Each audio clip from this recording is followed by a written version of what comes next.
Hi, everybody, and welcome to today's podcast episode. Thank you so much for choosing to tune in and listen to little old me chatting about directory profiles. Once again, this is an episode that's been prompted from conversations I see inside the Facebook group. So thank you so much, everybody that's posting and asking questions inside the Facebook communities.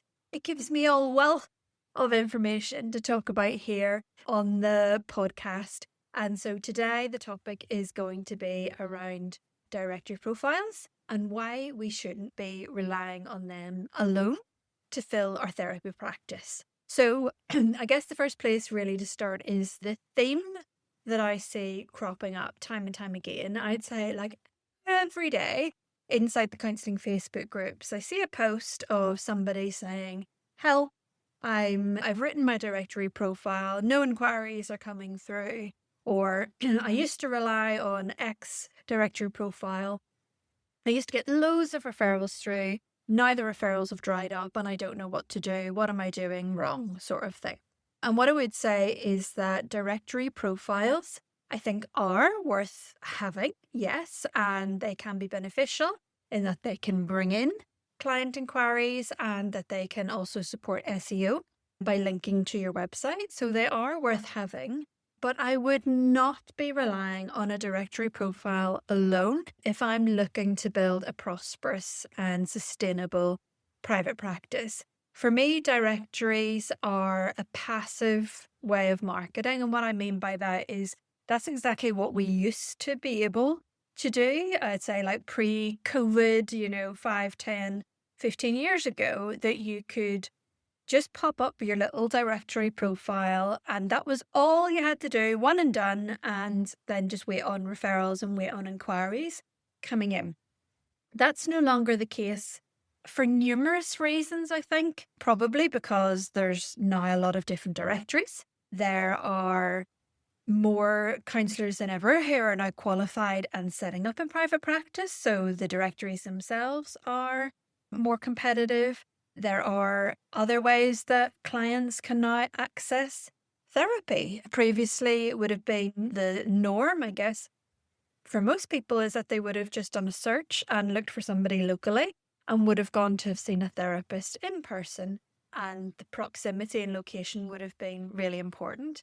I would say now, and especially post-COVID times, that really isn't the case. We're not limited by location.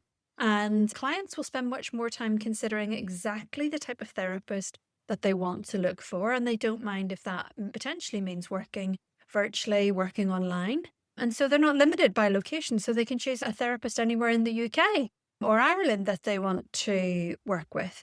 So this basically means that the ways in which we can be found are much broader than ever. And we have to think more creatively than just having a stagnant directory profile, something that you wrote it once a couple of months or a year ago and you don't look at it again and you don't tweak it or you don't edit in any way and you don't do any other marketing beyond that. I think times have changed, times have moved on. Things are always changing and evolving at rapid pace, and we have to try and keep up to date with that. We have to be proactive around how we market ourselves. And I appreciate that that can feel so daunting.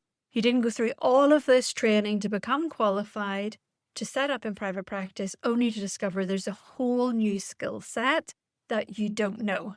But this is the reality. You will only have a successful private practice and a sustainable business if you learn the skills of marketing yourself effectively. But the good news is it's something that can be learned. It's something that can be developed. And that's what I'm going to touch on really in this podcast episode today. So like I've mentioned, directory profiles, are they worth even being on at all? I think yes, in the majority of cases, they can be useful to be on. But it can be a struggle if you are not appearing in kind of the top few pages on a profile for a particular search for a therapist just like you. It's going to be really difficult to get found. And just think about this from like your client's perspective. Your client puts into Google, they're looking for a therapist to help with a particular issue. Psychology Today, for example, comes up and they click in Psychology Today profile and they're literally presented with hundreds, like hundreds of different profiles. So how are they going to distinguish and determine between who they would actually like to connect with? So for you, if you're sitting listening to this now and you have been relying on directory profiles, the things that can really help stand you out with a competitive edge through your directory profile is to be making sure that it is really niche specific, making sure that it is really differentiated and really speaks to your ideal client in their language and connects to them. I scroll through directory profiles all the time, and they all start with the same sort of paragraph like, "Hi, thanks for coming to my profile. I'm a BICP accredited therapist with so many years' experience. I'm under this professional body, blah, blah, blah, blah, blah." And they've literally just wasted the whole first paragraph writing things that your ideal client does not care one jot about. When your clients are seeing the pages and seeing the results in directory profile, they only see the first paragraph. They don't see any of the rest of your directory profile. So that first paragraph is the most important piece that you can write on your profile. So don't waste it with hellos and lovely to see you're here or any talk like that. You need to get straight into connecting and speaking to your ideal client to really capture their attention. So if you really do that work around writing a really great optimized directory profile, that can be helpful. But I still don't recommend that it's the only source of referrals that you have. What I want you to imagine is that when you are starting in private practice, you are now a business owner. You are now the CEO of your business. And like anybody who is self-employed, anybody that is building their own business, you have to create ways for clients to find you. You have to be found. So you have to build pathways, relationships, visibility. And I get that there's fear and there's anxiety around that. But I want you just to think that if you don't learn this and if you don't leverage this, your ideal client has no idea that you exist. It's nothing to do with you as a therapist, your ability as a therapist. It has no relevance to that whatsoever. This is just simply a marketing issue. And if we don't learn and develop these skills, your ideal client is never going to find you and never going to know you exist. And you might become completely disillusioned and disheartened within the profession. So when I am recommending stepping outside of your directory profiles and getting more proactive, I mean, get your thinking cap on. Get your thinking cap on and thinking like, where does my ideal client hang out? Who else might have my ideal client? And they already have like an established audience and they might be able to maybe even market or promote on my behalf. Who could I network with or build relationships with? So for example, whenever I was starting out in my own private practice, my niche is disordered eating. And so beyond the directory profiles, I really tried to establish connections and relationships with other people. So I did things like my own local gym is an all-female gym. I went along and I did a presentation on body image for members of my local gym.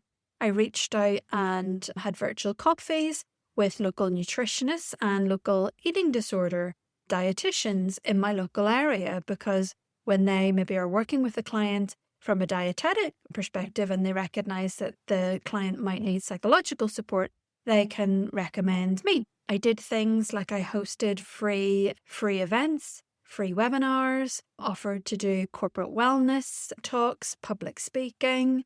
I connected with people on Instagram and did Instagram live Q&As. I went on people's podcasts and was interviewed about my niche and my specialism there.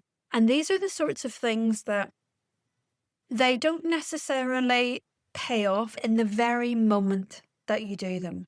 So me going on a podcast won't pay off immediately in that it's going to bring loads of clients in, or me writing an article for a local paper isn't going to pay off immediately. But what that is doing is it's creating visibility. It's planting the seed in people's minds. It's opening up the opportunity that people might see it and recommend you or share it with someone else. It's all increasing your visibility, and that the ripple effect of this is something that pays off often a bit further down the line, but is absolutely worth doing. This is about getting out there, making connections to and introducing yourself and letting people know what you do, not just sitting passively and hoping that they're going to stumble across you or find you. So what could this mean for you? Well, if you are a therapist who tends to prefer working in person, your marketing strategy is going to be focused maybe on a more local perspective. So you might be wanting to try and reach out perhaps and build connections with local GPs, other holistic practitioners. You might want to pay a visit to local community centres or schools.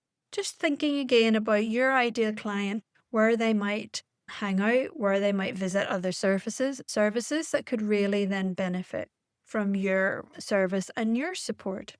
You could offer to do free talks or no cost things locally inside libraries or workplaces or gyms.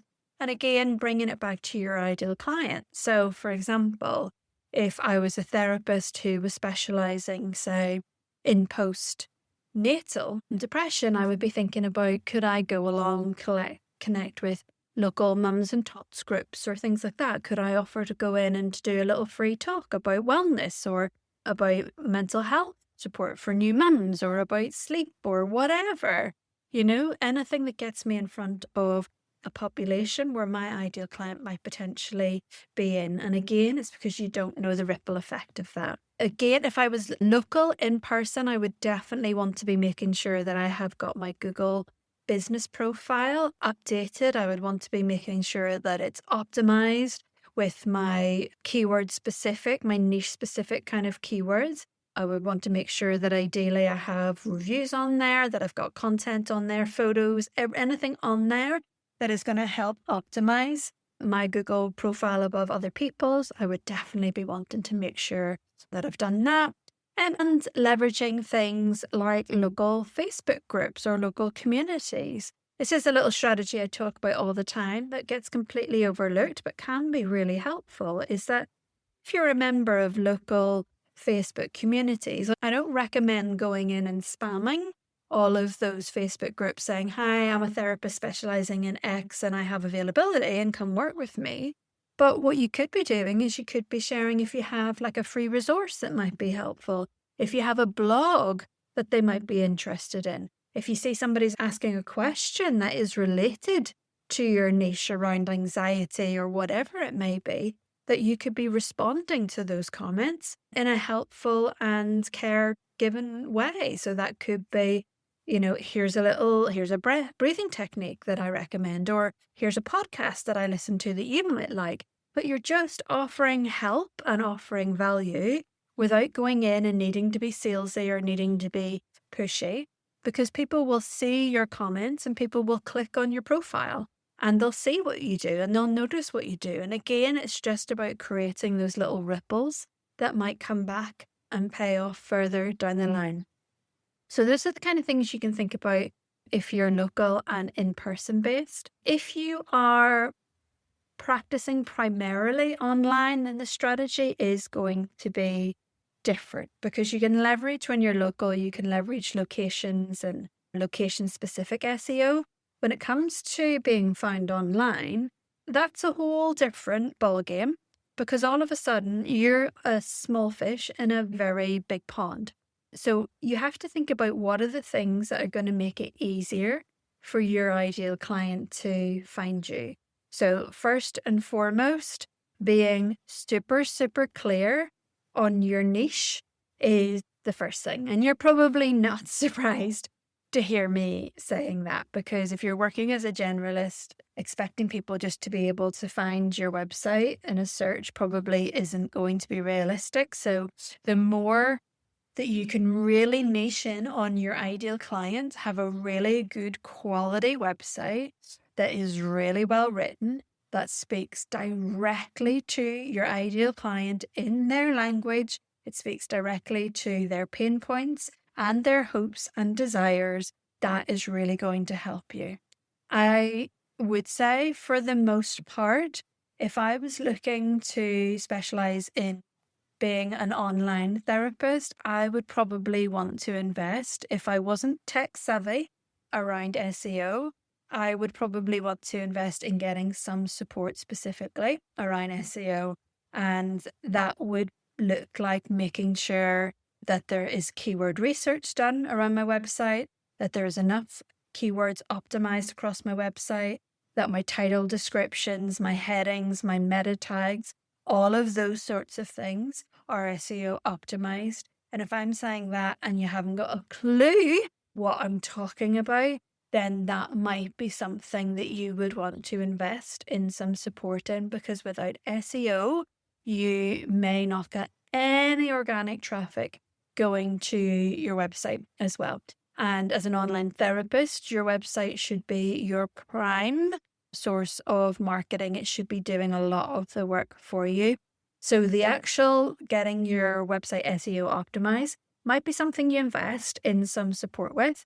And then there are things that you can do yourself to really help bolster that even more. And that's things like writing blog posts. But again, your blog posts need to be focused around some SEO and keyword research that you've done. Your blogs need to really kind of write to the questions that your ideal client might be typing into Google. So don't be writing blog posts about, like some sort of existential crisis or something really like deep about attachment, or things that are in language that your ideal client maybe wouldn't even know or understand. So I think I see therapists sometimes they're writing blogs about things that they're interested about with their rich experience in therapy and as a therapist, but they're not writing a blog post for their ideal client. So a blog post for your ideal client will look very different. It'll likely to be quite short. It'll be bullet pointed, and it'll be trying to answer some of the questions they might be typing in. Like for my ideal client, why can't I stop eating at night? Like that would literally be a blog for me on my website, because that's what my ideal client might be typing in. You can think about things. I wouldn't suggest doing this until you've got your website set up and it's a really good website and it's working for you.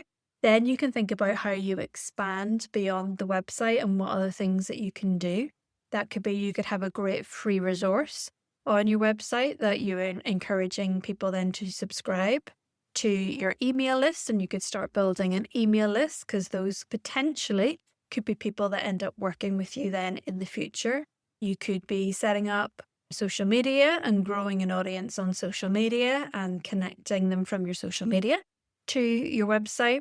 You could be pitching to be a guest on podcasts where your ideal client might be hanging out. So you kind of think about, right, my niche is, for example, people pleasing. What podcast might it be really good for me to go on to as a guest, as an expert in this area, and my ideal client might get to hear from me. You could even think about starting your own podcast, because I promise you it's much, much easier than you think. And that can be a great way to build authority in your niche as well. And it could be collaborating with online communities. So you possibly know that about a month or so ago, I hosted an online summit, and there were people who were guest speakers on that online summit, who being guest speakers on that summit was really beneficial for them in their practice and in their business. And so you could think about things like that for yourself as well. Like within your niche, could you potentially get onto a summit to talk about an area that you feel passionately about that's connected to your niche and connected to your ideal client? Again, these are all things that are about thinking outside of the box and getting creative and exploring the new ways to become visible as a therapist. And I totally get that these are all things that are new to us, new to many of us. If you are a more mature therapist, I didn't grow up in the era of having social media. I grew up with More Magazine and Just 17. I didn't grow up with TikTok or Instagram or any of these things. So these are all skills that I've had to learn and had to develop myself. And so I get it. I get it can feel really daunting. I get it can feel really overwhelming. And what I always say to anybody inside my community is we find ways to make it work for us. You don't have to necessarily jump on to the trend that everybody else is doing. You don't have to do Instagram or whatever social media in whatever way everybody else is doing it. You can find your own way to do it, but it is worth exploring these other ways to market yourself without putting yourself under huge amounts of pressure. But it's worth exploring, marketing yourself through these other ways. They are free platforms. And I think the things about platforms like social media is that they enable your ideal client to connect with the human in you, which they don't get the opportunity to do that so much from your directory profile or from your website. Social media or a podcast is really, it's really a platform that enables that trust, that know, like, and trust on a whole different level from your website just alone. So it's something for you to really have a think about and to see it as an opportunity. These are free marketing opportunities that we just didn't have, maybe 10, 15 years ago. So Instagram can be a great platform for, say, video connection, whether that be you talking to video or whether that be just a video of, you doing something in the background with some text over the top.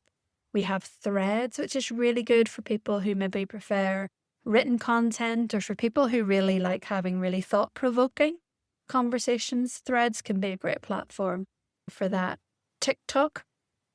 I'm way too old for TikTok, so I don't even bother dipping my toe in TikTok. But maybe if you have a younger ideal client, maybe TikTok is where you need to be on. Or if you can't stand the idea of being on video, but you feel really comfortable speaking and talking, then maybe podcasts is your thing. And so there are lots of new possibilities, lots of new ways for increasing visibility, lots of new ways for getting what you do and who you are and what you're all about out into the world in a variety of different ways. And I suppose as I'm saying this, I just want to caveat this with, I know that can feel completely overwhelming. And I have been there and done that and bought the t-shirt around trying to be everywhere and spreading myself too thin, trying to be on Instagram, trying to be on Facebook, trying to be on LinkedIn, trying to do a podcast, trying to do all of these different things. So how I try and help people really see it is your directory profile and your website. They're sort of your two foundational pieces of marketing. They should be sort of your non-negotiable that every private practice therapist should have. Then what you do on top of that is further layering that's going to improve your marketing. And that doesn't need to be on all of the social platforms, but maybe it's choosing one platform or one medium that you really want to focus on. And I would really encourage that you at least give that a go and try and find in time a way that you can use one of those platforms in a way that you feel comfortable enough, in a way that your energy and your capacity allows, because it's just allowing your ideal client to see you in another light and in another context. And I think that is so important. Now, trust is hugely important for an ideal client. Reaching out, it can be so daunting, booking a call, connecting with a therapist, finding the right therapist, that in itself can be such a huge ordeal. And so when we're caught up in our own heads about the anxiety of how do I look on camera, or am I sounding stupid on video, or any of that stuff, we're caught up in our own heads about our stuff. And actually, if we can just try and step into, this is for your ideal client that feels totally overwhelmed. They really need help. They really want support. They're seeing all of these hundreds of people on directory profiles and they're feeling even more confused, that actually something like a little video of you talking or a little post and a photo of you, like those things can often go a long way in just helping to build that connection and helping to build that trust. So I hope that this has been helpful for you. I thought it was really important just to kind of lean in and speak to this a little bit more, because I just see so many therapists that don't think beyond the directory profiles, and I don't want anybody getting left behind. We have to step up. We have to get proactive. We have to use our initiative. We have to get creative. But that's what we do when we're really passionate about what we do. That's what we do when we really want greater stability and greater financial freedom in our life. That's what we do when we maybe want to get away from NHS and burnout. That's what we do when we maybe want to be able to reduce the number of EAPs that are paying us poorly, and we want to find our own clients, our own dream clients that have no issue in paying the fee that we need to set for ourselves. It's worth it. It's absolutely worth it, but we have to step into that place of being prepared to put in that effort and to do the work for that. Okay, guys, I hope that you have found this helpful. If you are looking for any further support in your private practice, whether it be through my membership or through one-to-one mentoring, do come along to my website and check it out for more information. My website is www.prosperinprivatepractice.com, and in there you will see 2 options of both my community monthly membership and my one-to-one mentoring packages. But bye for now.